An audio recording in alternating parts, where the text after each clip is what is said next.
ये थी इस वक्त तक की हेडलाइंस। अब देखते हैं खबरों को विस्तार से। आज की सबसे बड़ी खबर और सबसे पहला एजेंडा की क्या टीएमसी सांसद महुआ मोइत्रा की संसद सदस्यता चली जाएगी। टीएमसी की लोकसभा सांसद महुआ मोइत्रा केस पर लोकसभा की एथिक्स कमेटी की आज भी बैठक है। अब से कुछ ही देर बाद 4 बजे के आसपास।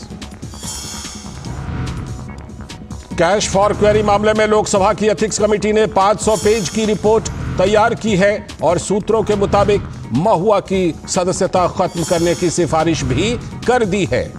तो कमेटी ने लोकसभा सचिवालय से यह भी सिफारिश की है कि इस पूरे मामले में विधि सम्मत, सघन, संस्थागत और समयबद्ध जांच हो। कारोबारी दर्शन हीरानंदानी से महंगे तोहफे लेकर संसद में सवाल पूछने का महुआ मोइत्रा पर आरोप है। इस मामले में बीजेपी के सांसद निशिकांत दुबे ने टीएमसी सांसद महुआ मोइत्रा के खिलाफ एथिक्स कमेटी में शिकायत दर्ज करवाई थी।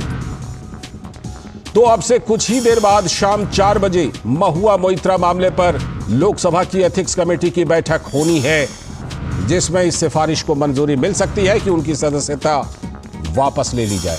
पहले यह बैठक हालांकि 7 नवंबर को होने वाली थी, लेकिन उसकी तारीख आगे बढ़ाकर 9 नवंबर कर दी गई थी और आज 9 नवंबर को यह बैठक होने वाली है।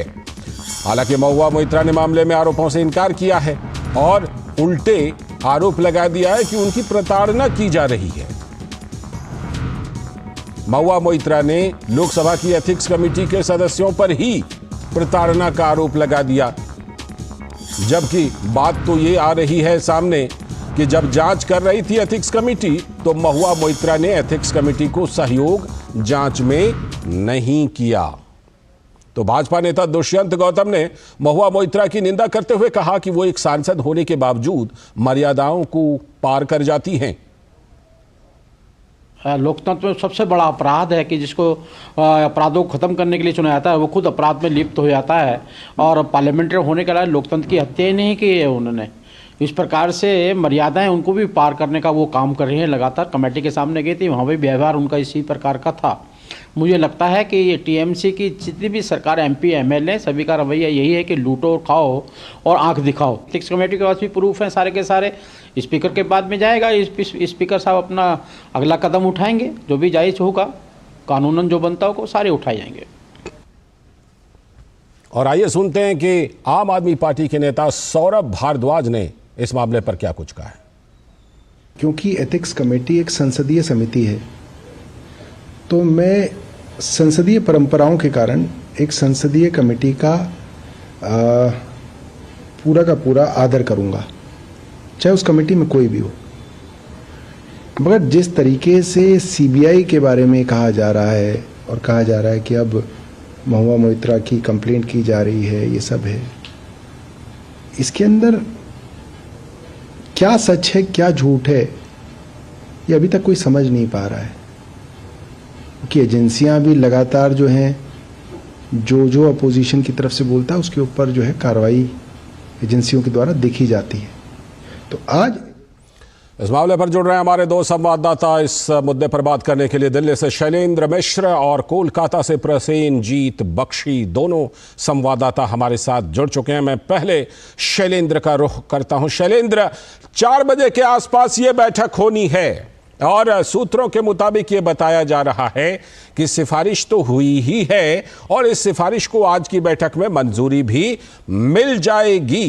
क्या कुछ आपको वहां पर खबर लग रही है? क्या कुछ होने वाला है आज की बैठक में? क्या अब कुछ ही देर में, कुछ ही घंटे में महुआ मोइत्रा की सदस्यता जा सकती है?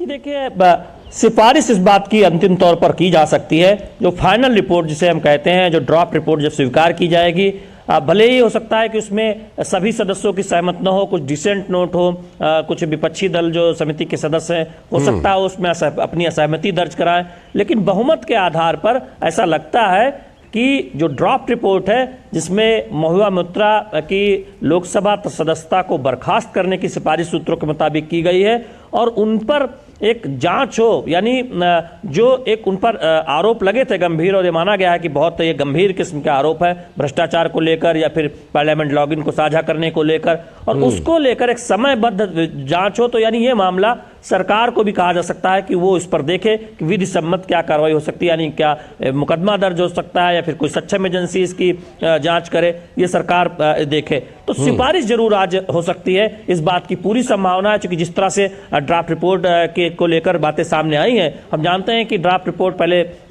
सदस्यों को दी जाती है और उसके बाद जब आज का जो एजेंडा है लोकसभा एथिक्स कमेटी की बैठक का, उस स्पष्ट तौर पर ड्राफ्ट रिपोर्ट पर विचार करने और उसे स्वीकार करने के लिए यह बैठक बुलाई गई है। तो निश्चित तौर पर इसमें ये संभावना दिखती है, चूंकि समिति के सदस्यों की अगर संख्या देखें, दलवार अगर संख्या देखें, तो ऐसा लगता है कि बहुमत के आधार पर ये रिपोर्ट स्वीकार होने वाली है। हालांकि हम सब जानते हैं कि जो संसदीय समितियां होती हैं वो दलगत राजनीति से ऊपर उठकर फैसला करती है और बिना तथ्य के कभी भी संसदीय समिति कोई ऐसी सिफारिश नहीं करती है जो तथ्य के मुताबिक सही न हो। तो निश्चित तौर पर बहुत जांच परख हुई है, हम आपको टेलीविजन स्क्रीन पर दिखा रहे हैं कि